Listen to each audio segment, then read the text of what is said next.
What keeps you from following God? Maybe it's your fear. Grandpa?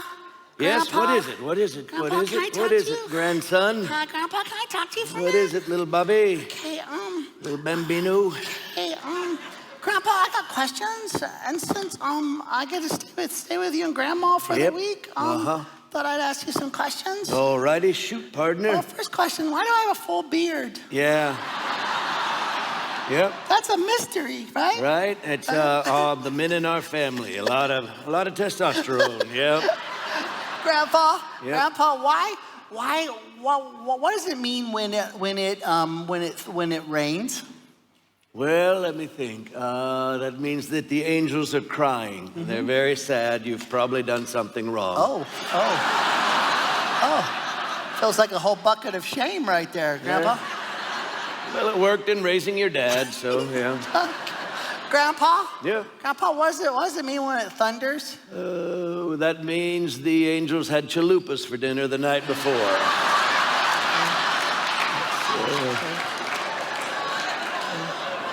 That's why they say it smells like rain. Is that right? Yeah.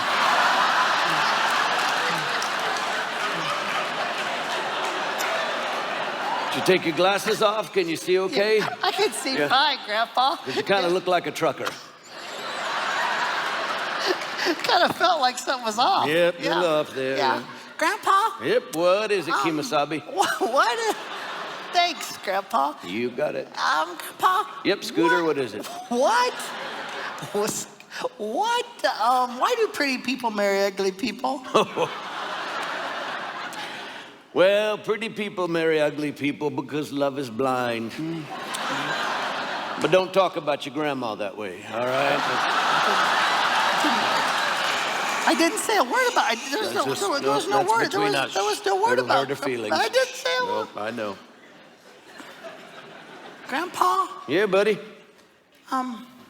When you and Grandma have on the news and I'm sitting there and there's all the bad stuff that's on the news and there's always a lot of stuff that comes on and I get really scared and if God loves everybody, why does all the bad stuff happen in the world and if what you and Grandma say is true about God, I mean, I don't know what it looks like as I grow up because it just looks really, really scary to... Now you listen. Your old grandpa will spin stories and tell tales all day long. But what I'm about to tell you right now is the truth. Since the beginning of time, good and evil have been battling it out. But I've read the book all the way to the end. And in the end, God wins. God wins in the end.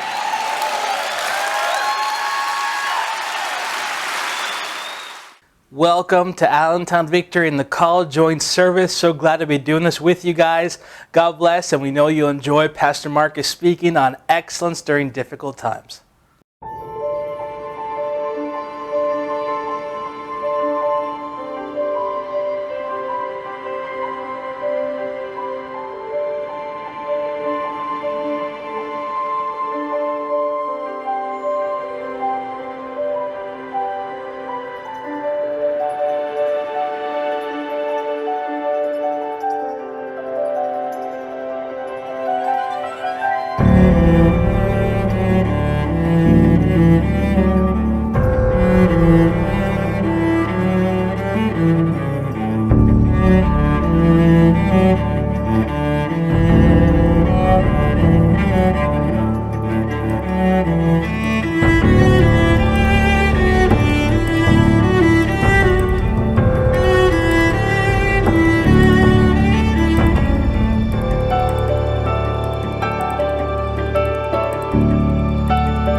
Well, good morning once again, and welcome to our joint fellowship between Allentown Victory and The Call. And today we are continuing with our series entitled Excellence in Difficult Times. And we've been looking at the story of Shadrach, Meshach, and Abednego for the past 2 weeks. And now as we move into week 3, we're going to continue learning from their example how we can be excellent in the times of difficulty, even when things are not going the way that we expect and the way that we want them to.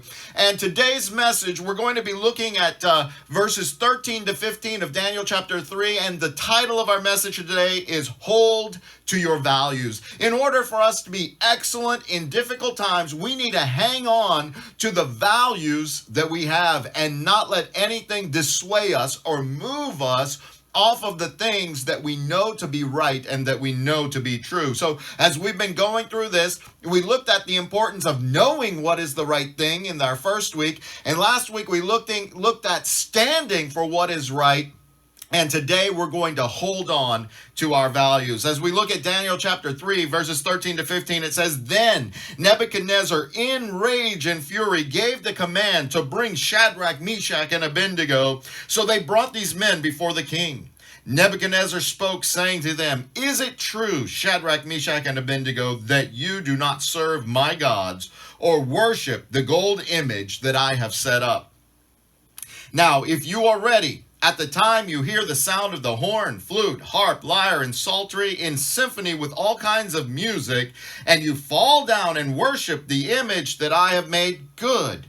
But if you do not worship, you shall be cast immediately into the midst of a burning fiery furnace. And who is the God who will deliver you from my hands?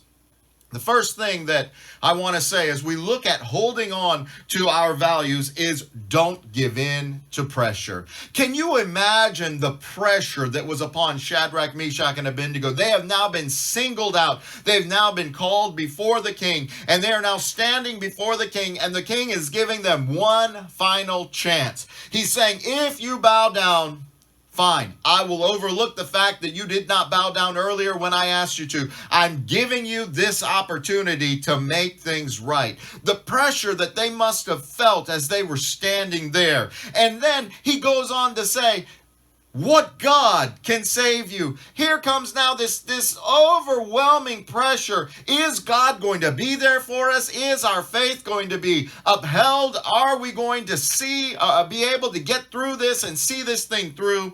And so as we look at this, let's read verse 15, the first part again. Now if you are ready, at the time you hear the sound of the horn, flute, harp, lyre, and psaltery, and symphony with all kinds of music, and you fall down and worship the image I have made, good. Again, the pressure upon them. What kind of pressure? The first kind of pressure that I want to point out is the pressure to fit in.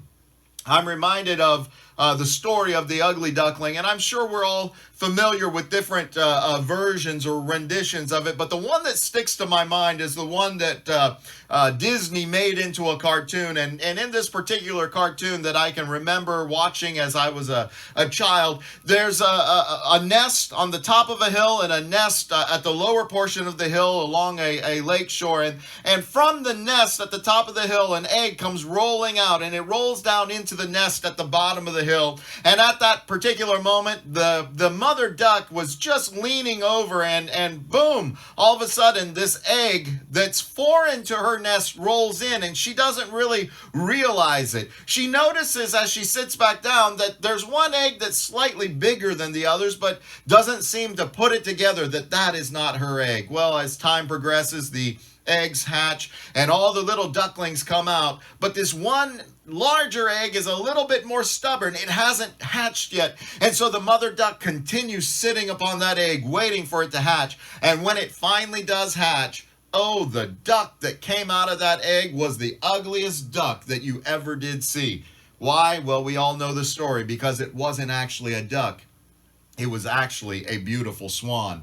And so as we think about that story of the ugly duckling, you can remember the pressure that the ugly duckling faced. Why? Because he was different, because he didn't fit in, because his body was larger, because everything about him was different than those around him. There is something within us that we desire to fit in. We desire to be like everyone else, but the good news is that we aren't. And so when you feel like you're not fitting in, that's actually a good thing. The world tries to pressure you into its mold. It tries to shape you and fashion you after its image. But Paul gives us a stern warning in Romans chapter 12, verse 2. He says, do not be conformed to this world, but be transformed by the renewing of your mind, that you may prove what is that good, acceptable, and perfect will of God. So there is a pressure that is put on to us by the world to be like the world, to fit in with the world, to speak like the world, to be the kind of people that just blend into the crowd of what the world is and the standards of the world.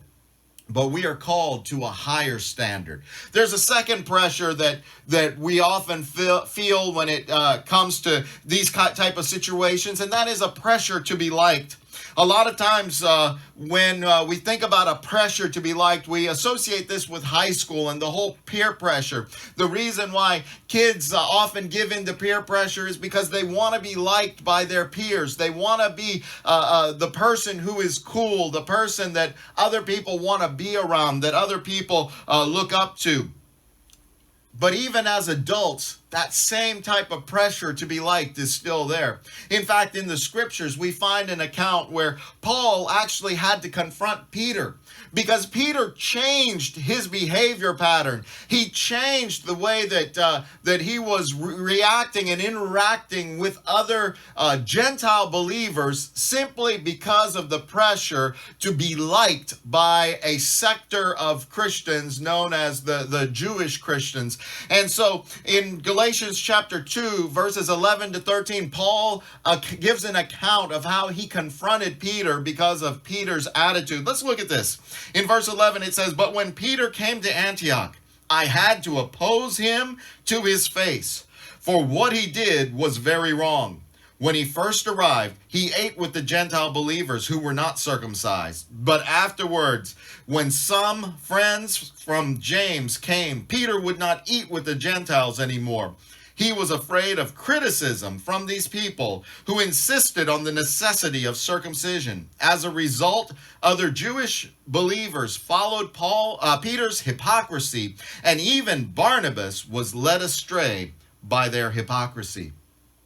There was a pressure in this particular situation where Peter wanted to be liked by the other group of Christians, those who believed that in order for you to be a Christian, you had to first become a Jew. You had to undergo circumcision. You had to follow Jewish laws and Jewish dietary practices. But Paul pointed out that to Peter that that's not true. We are not saved by works that we do, but we are saved by the grace of God and the work that Jesus did on the cross of Calvary. And so there is a pressure. There is a pressure put upon us almost in every situation to conform, to be like, to try to be liked. And as we navigate difficult situations, our challenge as Christians is to hold on to our values even when we don't fit in with what everyone else is doing. Even when we may not be liked because what the values that we are holding on to may not be the common values of people around us, may not be the values that people are trying to promote at the moment. But excellence in difficult times requires holding fast to our values and not giving in to pressure. The second thing that it involves is not allowing consequences to sway you. You see, as believers, when consequences are presented to us, we need to make a decision. This will not change my value system. I would rather face the consequences of hanging on to my values than giving up those values and going with the flow. And so in the latter part of verse 15 we read, "But if you do not worship, you shall be cast immediately into the midst of a burning fiery furnace. And who is the God who will deliver you from my hands?" Immediately, Shadrach, Meshach, and Abednego are being presented with the consequences. This is what is going to happen if you do not do what I say. That's what Nebuchadnezzar was letting them know. We make decisions every day. And as we make those daily decisions, most of the time, the consequences of our decisions are factored into our decision making and the choice that we ultimately make. The consequences play a large role. For example, when you come up to a red light and when you come up to a stop sign, you make a decision either to stop or go. Now, most of us make the decision to stop. Why?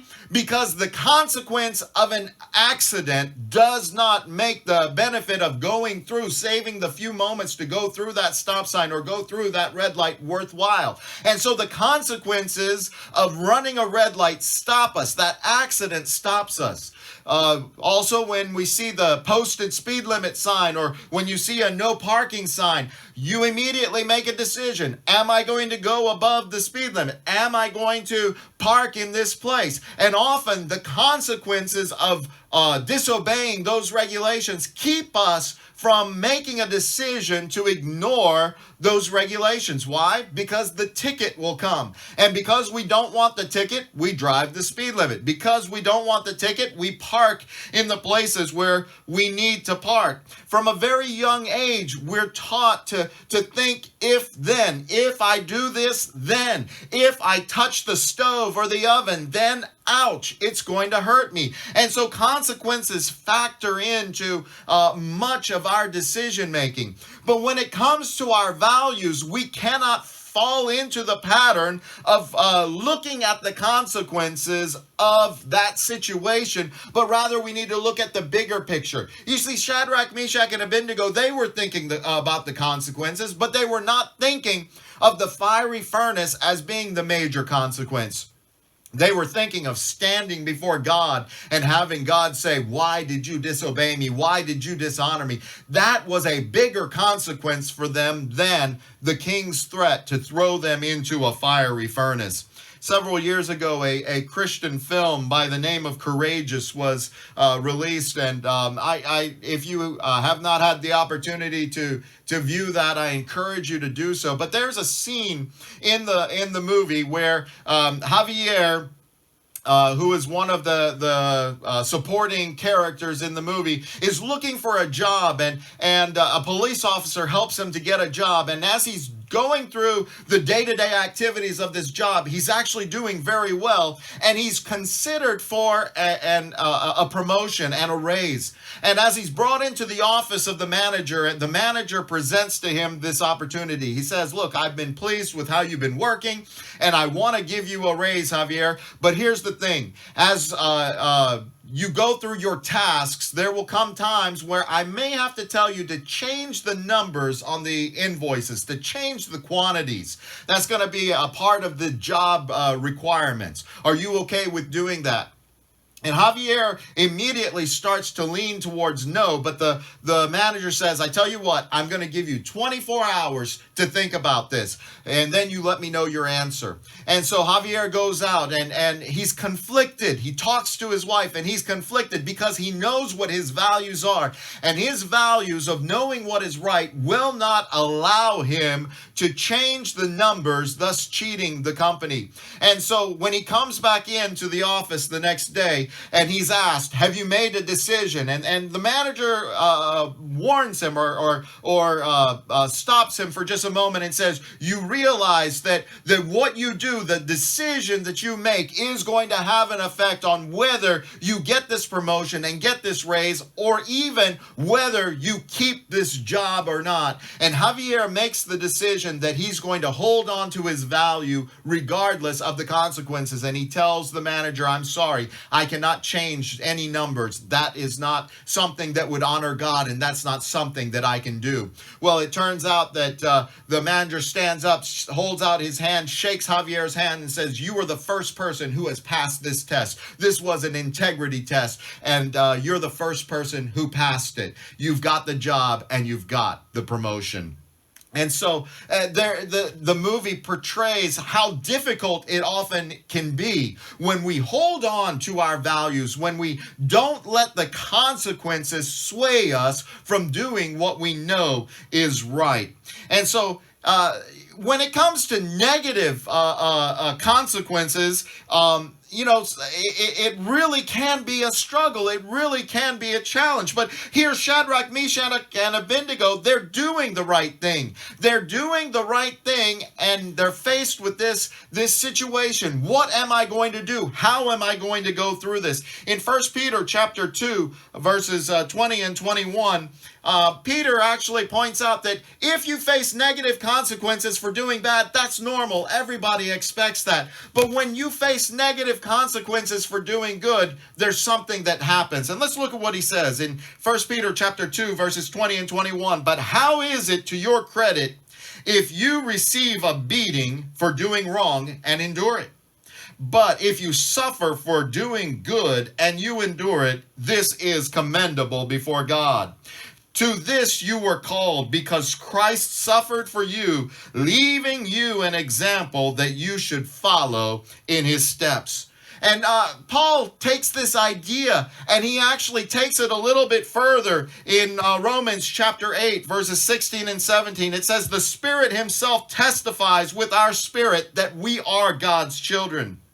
Now, if we are children, then we are heirs, heirs of God and co-heirs with Christ, if indeed we share in his suffering, in order that we may also share in his glory." You see, the reality of the matter is that we are going to go through difficult times. Paul says you are going to have difficulty. He says you are going to suffer. You are going to go through situations. And as you're going through those situations, what's actually happening is you are lining up with what Christ went through when he suffered on the cross for your sins and for my sins. You see, he went through the consequences. He paid the price for our sin.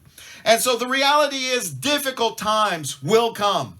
But the other reality is that we have to face those difficult times with excellence. We have to handle those difficult times with excellence. And yes, it may cost us a lot. There may be a price to be paid, just like Shadrach, Meshach, and Abednego faced the price. We too may have to face the price. I'd like to conclude with this. In 1 Peter chapter 4, verses 12 to 16, we read, "Dear friends, do not be surprised at the fiery ordeal that has come on you to test you, as though something strange were happening to you.